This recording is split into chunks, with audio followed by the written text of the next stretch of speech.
Elon Musk confirmed SpaceX will go public in 2026, reversing a position he held for more than a decade.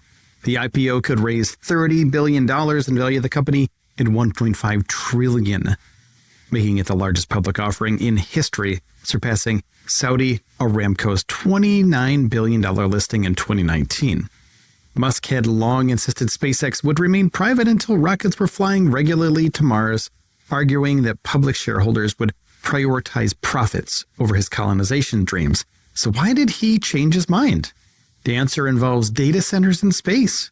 Musk plans to retrofit new generation Starlink satellites into orbital computing platforms that could power the AI revolution, and he needs massive capital to make it happen.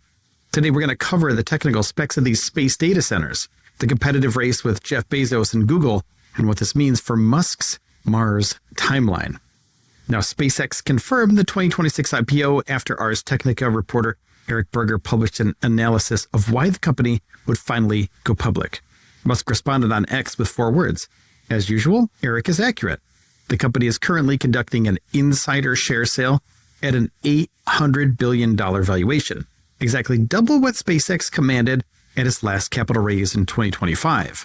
And the core driver behind this reversal is a new business line that would not exist when Musk first swore off public markets.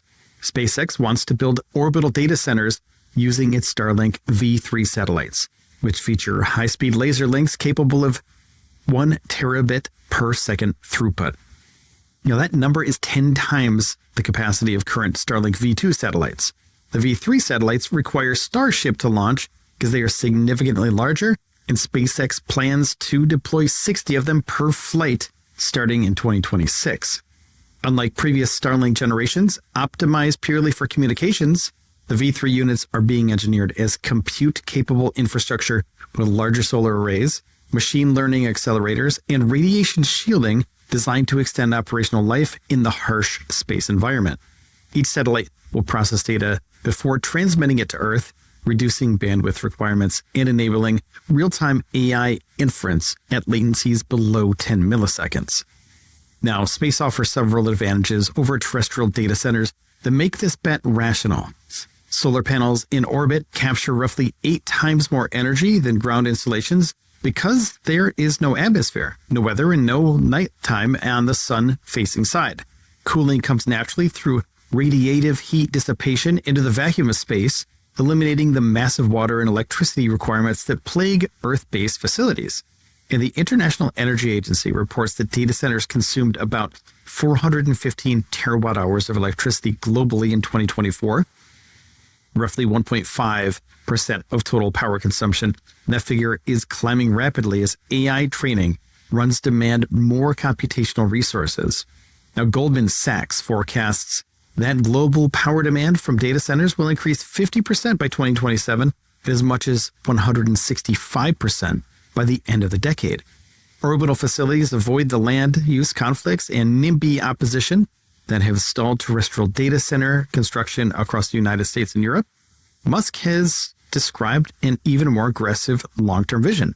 He wants to build satellite factories on the moon and use an electromagnetic railgun to launch AI satellites at lunar escape velocity without rockets. In his estimation, this approach could eventually deliver 100 terawatts of AI computing capacity per year into orbit. Figure sounds absurd until you remember that Musk has a track record of building things other people called impossible. Now, SpaceX is not pursuing this opportunity in isolation. Jeff Bezos announced in October that Blue Origin has been developing orbital data center technology for more than a year. He predicted gigawatt-scale space data centers without 10 to 20 years and claimed they would eventually beat the cost of terrestrial facilities.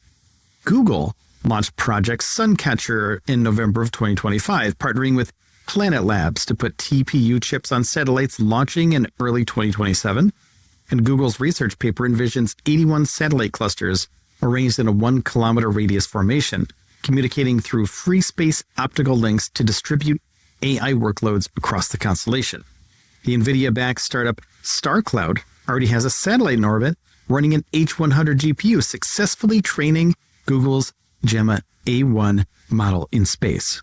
Now, StarCloud CEO told CNBC the orbital data centers would have 10 times lower energy costs than terrestrial facilities.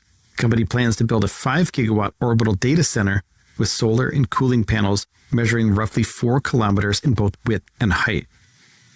Now, China has entered the race with its 3-body computing constellation, which launched 12 satellites in May 2025 through a partnership between Zhangjiang Lab and Alibaba Group.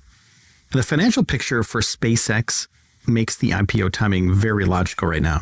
The company generated roughly $15 billion in revenue in 2025, is projected to hit about $24 billion in 2026, putting it roughly on par with NASA's annual budget. And Starlink alone has grown to over 9 million subscribers from 4 million just 15 months earlier. Musk stated publicly that less than 5% of SpaceX revenue now comes from NASA, meaning the future of the company depends almost entirely on Starlink. SpaceX launched more than 160 Falcon 9 rockets in 2025, which is more than the rest of the world combined, and put over 3,200 Starlink satellites into orbit during the calendar year. A single Falcon booster designated B1067 has now launched and landed 32 times with turnaround windows as short as 3 weeks. The company hit successful 500 landings in October 2025, more than every other company and nation state combined. Blue Origin, in second place, has landed exactly 1. Now, Mars, it remains on the forefront. It's the elephant in the room for longtime SpaceX fans. Musk founded the company specifically to make humanity multiplanetary, and he spent years arguing that public shareholders would never tolerate that expense. Now, he said it would be unprofitable work of colonizing another planet. In 2023, he told Twitter followers that SpaceX would only go public when Mars colonial transport.